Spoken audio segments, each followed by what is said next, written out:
So it's story time. Give you some face cam during story time. How's that? Less fridge, more face.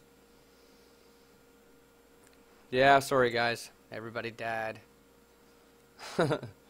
Alright, so this is a story about Woosh and I and a friend of ours named Joel.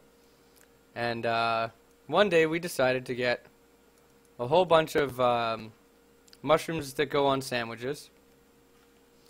We got a whole bunch of them together and a whole bunch of sandwiches and went down from where we lived in Orangeville to Toronto, which is a good ways away, so that we could go to the Palladium, the local Palladium, which is a really big Palladium. Like so many crazy arcade games.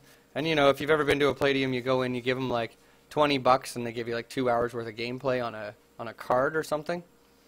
Well, we each gave them $20 and then got these cards, and right near the end of our 2 hours we started just like plugging this Deer Hunter game between the three of us over and over and over again, and it was accepting our card over and over, which it's not supposed to.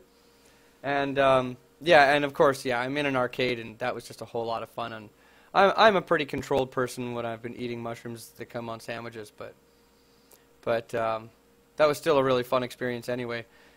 What Palladium? Oh, what's a Palladium? Palladium is like a really big arcade that's put on by Sony, I believe.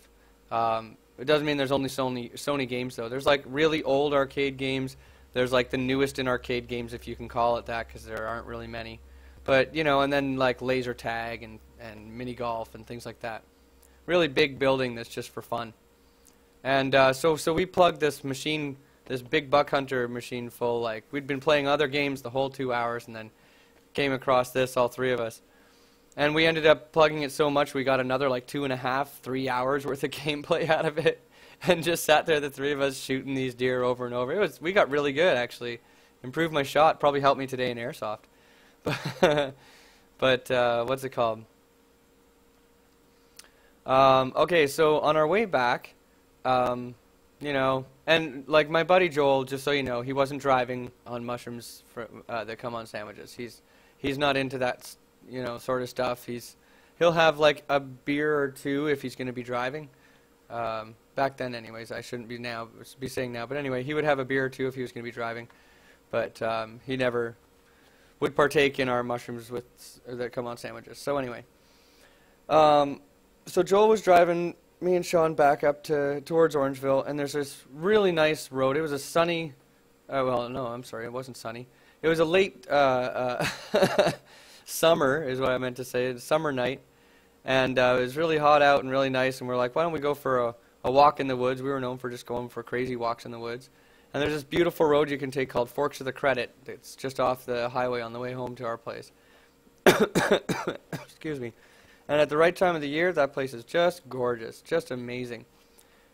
Really love the Forks of the Credit. If you're ever in Ontario or Toronto, go see the Forks of the Credit Road. It's beautiful.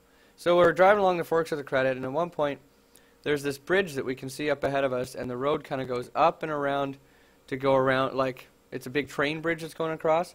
The road comes up like beside it, kind of, and then over top, just to the right of it. No, I'm not, no. Hopefully soon, though. But what's it called? So we go up to the side of this bridge or whatever, you know, one side of it where the road is, and we see this big spot that looks like a perfect parking spot. And we're like, wow, that bridge looks kind of interesting. You know, we're not planning on walking across it. We're literally planning on finding like a walking trail off of this thing.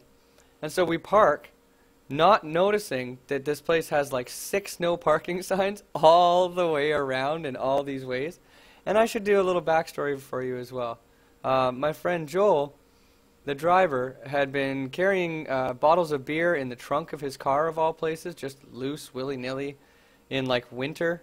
And some of them broke open, and the whole car just reeked of beer. Every time you got in, it reeked of beer. Just, that's the way Joel's car smelled. Well, as we pulled up to the parking spot, we didn't even have time to stop the car before we were forced to realize that the car that had been following right up behind us was a police car. They turned on their lights, and they got out and came over.